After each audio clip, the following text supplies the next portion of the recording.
Hello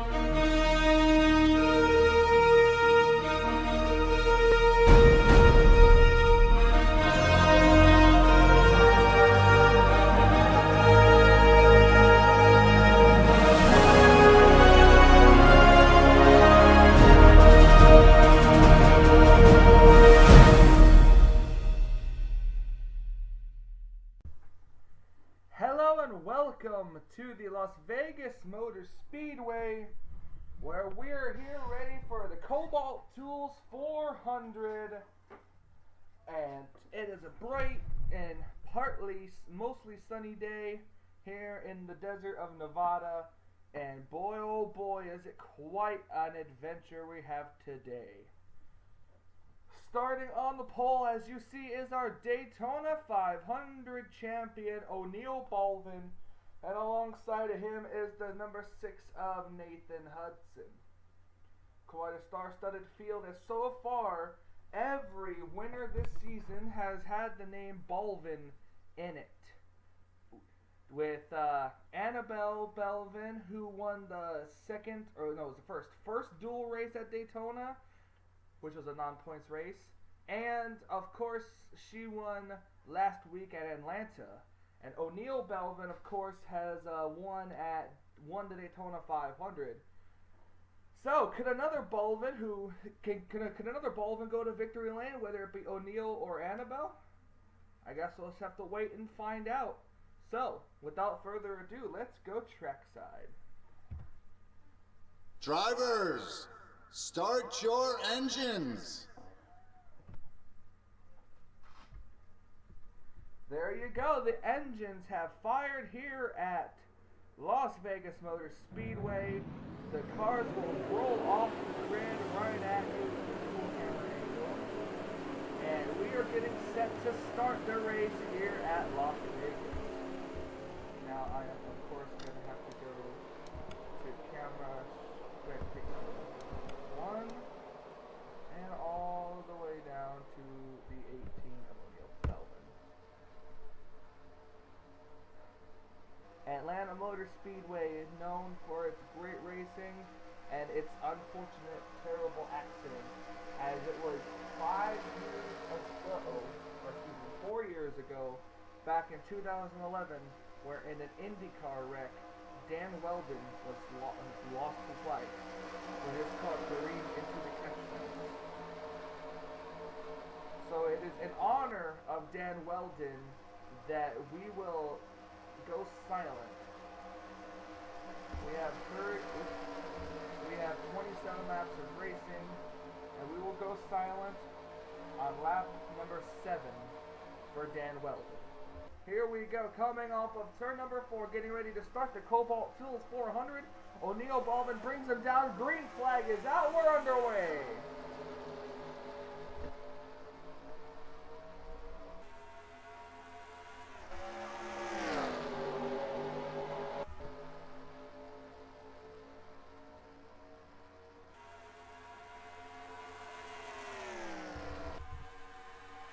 O'Neal Baldwin will be out to a pretty good lead. They're going to go 3 wide for the second position. Now here comes the 88 of rookie Jay Pericles. He will take over the second spot. Here comes 5-time winner from Season 2, Trent Dunham. As you see, the cars whiz past really quickly. They're going about 205 miles per hour around this racetrack. Now, as you can see, it's Trent Dunham now safely in second place. He's going to get a good run off the corner. Will he be able to stay in front of the 24? 24 car has a run underneath him, and the 24 car is going to battle for second place.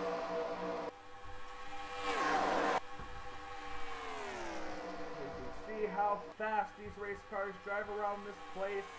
O'Neal Baldwin, who's had he's already had quite a season. He has, I think he only has he only has 2 career wins, no 3 career wins. He won in Season 3 at Talladega, he won in Season 4 at Kansas, and he's already won the Daytona 500 so far. As right behind him, you see the number 24 of Cody Hagan. He could possibly try for the lead. There he goes to the inside of the 18 in turns 3 and 4, but who will have the best line? It will be the 24 and the 24 will go to the first position.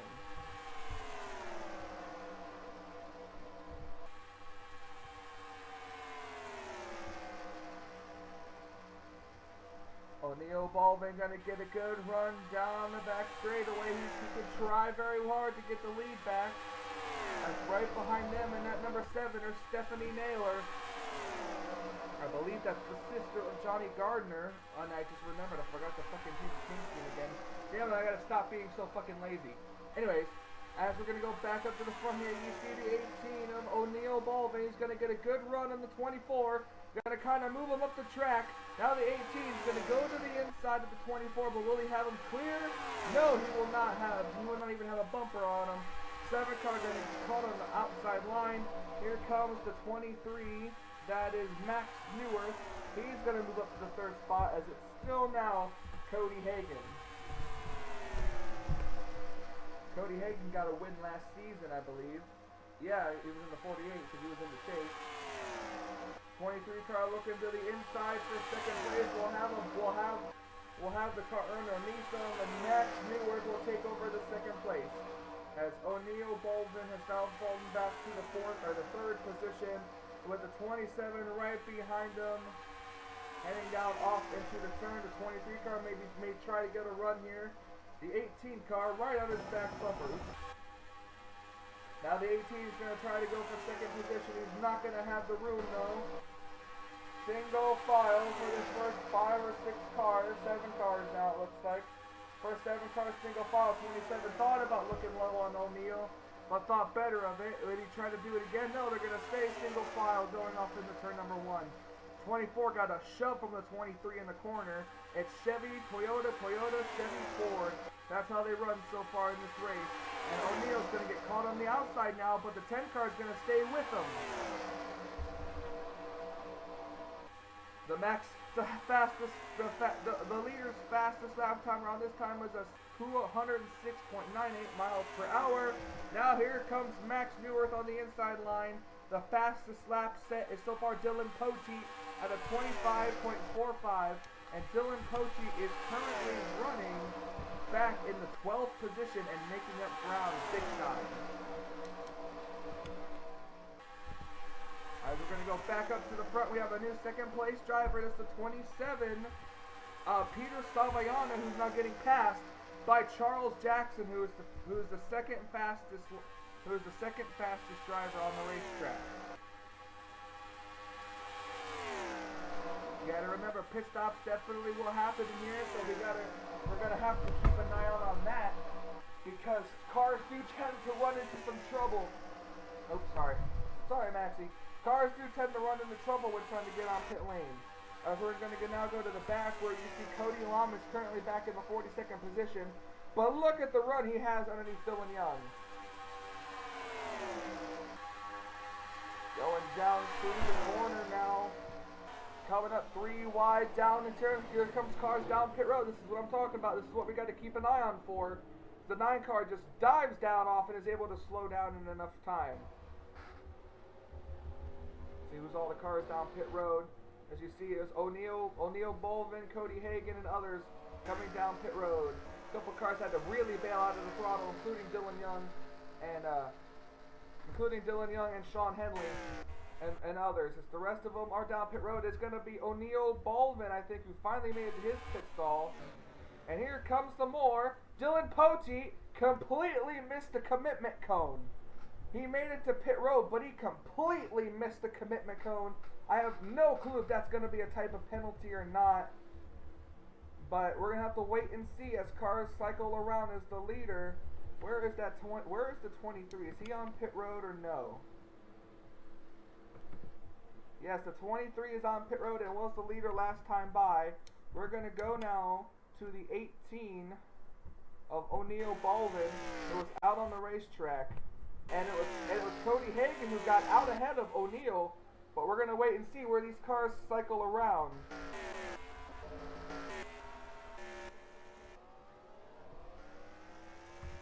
It's Charles Jackson who gets out ahead, I think, of the 23. Yeah, Charles Jackson gets out ahead of the 23. Here comes the 24 car, though. 24 car is going to pass him on the outside, and here comes O'Neal Baldwin, who's going to round out in the 3rd position, I think. Yeah. A little bit of a high entry there for for O'Neal Baldwin, who's going to lose a spot to the 27 car as the cars cycle around. Yep, it was a penalty for Dylan Pote. Dylan Pote had to come back down pit road in the number 31 for missing the commitment cone. So very tough break for the fastest car on the racetrack. That was Dylan Pote. Pote made a last-minute decision to try to dive on pit road, and he missed the commitment cone for it. And he had to come back down pit road. Now we're going back up ahead here where the 24 of Cody Hagan has quite a tremendous lead over 2nd place Charles Jackson. But will these cars be able to hold enough time to even attempt to run the 24 car down? One car versus a lot. They cut that lead down tremendously. Charles goes a little bit high in the corner. Here comes Peter Savayana battling for the 2nd position. O'Neal Baldwin back there as well. He's going to fight for 4th and now 3rd position over Charles. We're going to continue watching. The 18 car now is underneath the 27. The 18 car has Connor Breton right behind him, but the 24 is definitely loving this racing in his mirror because it's allowed him to pull ahead again. Now down off into turns 3 and 4, the 24 car pulling out ahead. These cars, I believe, will have enough fuel to make it. O'Neal Baldwin is now going to be in 2nd place, but I think it's just going to lose the 2nd place now to Connor Breton in the 5 car. Battling it out for 2nd place. That's just allowing this 24 car to get ahead. We're watching the battle now as Cody Hagan in the 24 car is looking to try to get to victory lane.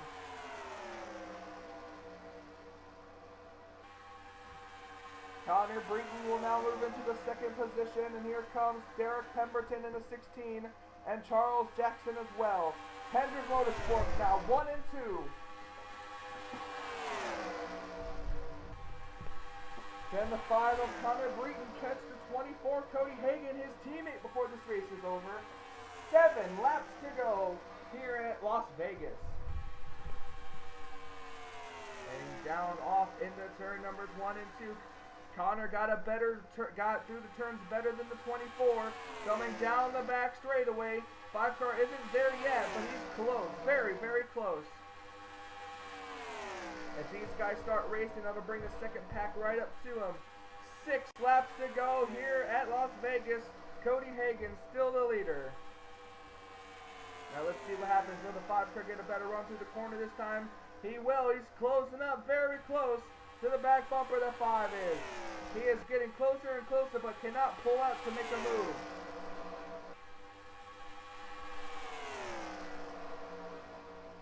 Hendrick Motorsports 1 and 2, followed by Joe Gibbs, Roush Fenway, and followed by Roush Fenway, Richard Childress, and another Joe Gibbs car in the Daytona 500 winner O'Neal Baldwin, who is falling back from this pack just a little bit. But he is back in the 6th position, is at 18. Wait a minute, is there someone up here that's not in contention? Oh, Connor Breton is a lap down. What in the world? Why did I not notice that before? Connor Breton is not even in contention. I was wondering why that looked like that. Connor, I don't know what happened with Connor in the 5, but he's managed to come out where the leaders were, and now he's a lap down and back in 41st place. So I guess 2nd place is actually the 54 of Charles Jackson. I thought that the 5 was on the lead lap, but I guess I was wrong. The 54's got to make a move on the 5 if he wants to get around it and try to challenge for the lead. 55's got to get around the 5. 55's going high. 24 coming low. They're coming back to pit road. That is why. cars coming back to pit road, and Charles Jackson stays out. 2 laps to go here at Las Vegas. Charles Jackson, who has not been to victory lane since FTF Speedway back in season 3 at 32 races without a victory. Now Charles Jackson comes through turns 3 and 4.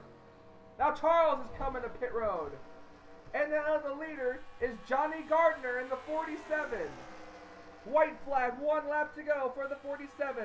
Johnny Gardner, rookie. Can he make it all the way on fuel? Right behind him is Larry Hagan, and right behind Larry Hagan is Anthony McCurry. Can these drivers make it on fuel? They're going to go through turns 3 and 4. Fuel mileage is going to make the strategy here today. Johnny Gardner and the 47 car will win here at Las Vegas. I cannot believe that just happened. Johnny Gardner in the 47 Kingsford Chevrolet out of JTG Daughtery Racing. JTG, I said JTG, wow. This isn't WWE. JTG Daughtery Racing. He takes the checkered flag today here at Las Vegas. Now it still says standing by, but here is the full rundown of the finishing results. Now the race is complete. Johnny Gardner is your winner. Larry Hagan second. Anthony McCurry third. Preston Plord fourth. Jessica Shelton fifth. James Silverfox sixth. Ben Newert seventh. Kyle Matthews eighth. Alex May ninth. And Dylan Young in the top 10.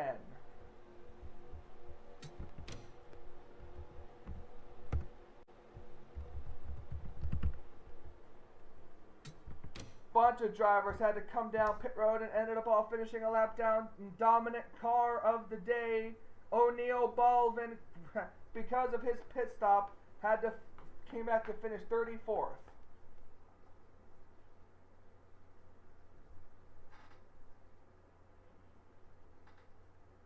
I cannot believe that. What a rough day that was for the 18. I believe he had the points lead coming into this race, and I believe he might have just lost it today. I believe the next race we go to is Iowa, but I'm not 100% sure because we kind of have a messed up schedule-ish. So, thank you so much for joining me for Las Vegas. We'll see you guys next week. Until we meet again.